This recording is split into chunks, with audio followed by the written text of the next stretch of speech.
angkat menjadi pemimpin, bahkan dia menolak. Dia mengatakan saya tidak punya jubah. Ya, jadi memang sangat kacau kalau kita melihat di sini sistem dalam kepemimpinan di mana Tuhan di sini melalui Nabi Yesaya ini ditujukan kepada para pemimpin-pemimpin umat pada saat itu, para imam, para raja pada saat itu, dan bahkan dikatakan juga di sini ada ahli-ahli nujum, para sihir di sini ya, para orang-orang yang bisa membaca mantra dan sebagainya.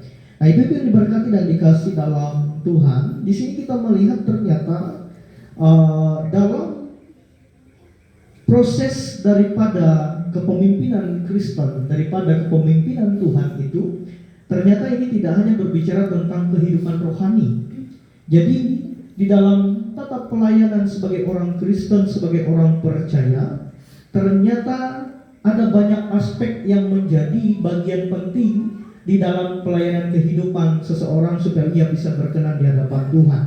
Kalau kita melihat di sini, ini Tuhan ingin menyoroti tentang bobroknya masa kepemimpinan para raja pada saat itu yang menyebabkan umat, yang menyebabkan bangsa Yehuda, yang menyebabkan bangsa Israel pada saat itu jatuh ke dalam penyembahan berhala. Nah, di sini ternyata Tuhan menyoroti ini melalui Nabi Yesaya, di mana di situ ada krisis kepemimpinan yang dimana para pemimpinnya tidak lagi mementingkan kepentingan rakyatnya, tetapi mereka hidup dalam penyembahan berhala, di mana pada zaman itu ibu-ibu ya mabuk-mabukan, pesta pora, ya, banyak perempuan-perempuan penghibur pada saat itu sesuatu yang lumrah dan sesuatu yang menyenangkan. Sehingga bagi para raja, bagi para pemimpin, ketika mereka punya uang, punya jabatan, mereka bisa melakukan pesta, minum-minum, mabuk-mabukan, dan para wanita-wanita akan menghibur mereka. Itu tradisi di mana pada saat itu bangsa-bangsa di luar Israel itu melakukan hal itu. Maka digambarkan ada Sodom di situ tadi ditulis. Artinya adalah sangat bobrok para pemimpin pada saat itu. Lalu dampak terbesarnya kalau kita melihat dalam konteks nas ini adalah bagaimana Tuhan di situ juga menunjukkan hukumannya. Jadi ternyata mereka tidak bebas dari hukuman itu. Nah, mungkin saja saat ini ibu-ibu seperti yang saya katakan tadi ya, seperti seorang pemimpin yang bupati-pati tadi, dia merasa gagah, dia punya backingan, dia punya jabatan. Dia memimpin pada saat itu, dia dengan semaunya menggunakan kebijakan itu dengan anggapan mungkin rakyat tidak berani. Nah, tetapi dari situ ternyata ia langsung mendapatkan ganjaran dari perbuatannya itu. Nah, artinya adalah ibu-ibu yang diberkati di dalam Tuhan, dari sini pertama kita lihat bahwa setiap orang itu tidak bebas dari hukuman Tuhan. Ya, mereka akan pasti mengalami itu. Nah, mungkin saat ini kita berpikir, kenapa ya dia itu sudah jahat, ya sering berlaku kasar, sering berbuat dosa, kok hidupnya makin enak saja, ya, kok dia makin mulus-mulus saja. Ya, mungkin saja waktu belum saatnya, Bu-ibu. Mungkin saja waktunya belum tepat ketika ia nanti mendapatkan ganjaran dari perbuatannya itu. Artinya adalah kita jangan iri kalau orang yang berdosa, ya melakukan tindakan-tindakan yang tidak baik. Kita jangan iri dengan kehidupan mereka, tetapi justru kita harus belajar bahwa kita jangan sampai menjadi seperti mereka. Nah, lalu yang selanjutnya dari sini kita melihat bahwa Tuhan juga menginginkan di dalam kehidupan kita supaya kita ini menjadi terang dan garam, bukan menjadi batu sandungan bagi sesama kita. Ya, tentu ibu-ibu diberkati dalam Tuhan, menjadi terang dan garam ini berbicara tentang bagaimana kita memberikan dampak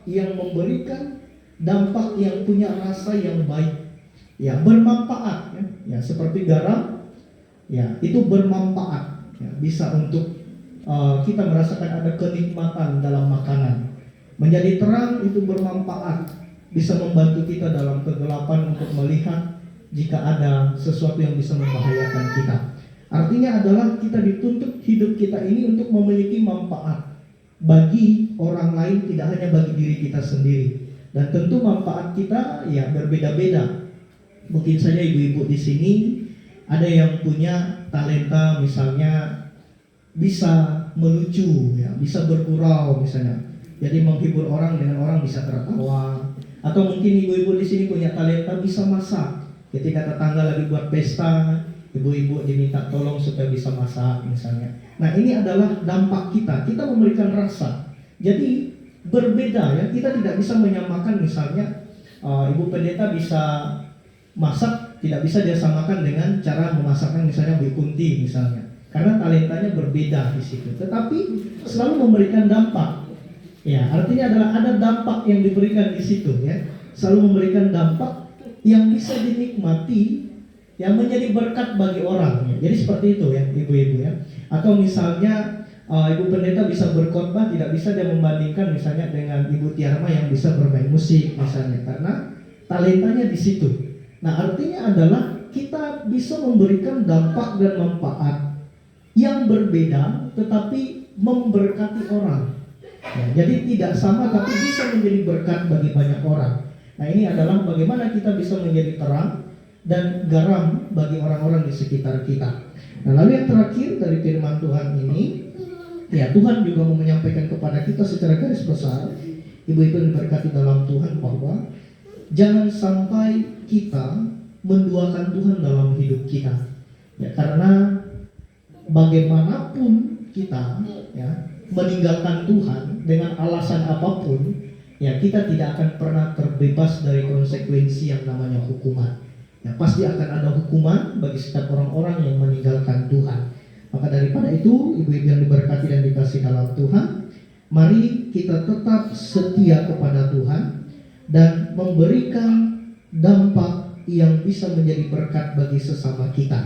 Artinya adalah bagaimana kita mempergunakan hidup kita untuk menjadi penolong bagi orang-orang di sekitar kita. Tuhan Yesus memberkati kita dengan firman-Nya. Amin.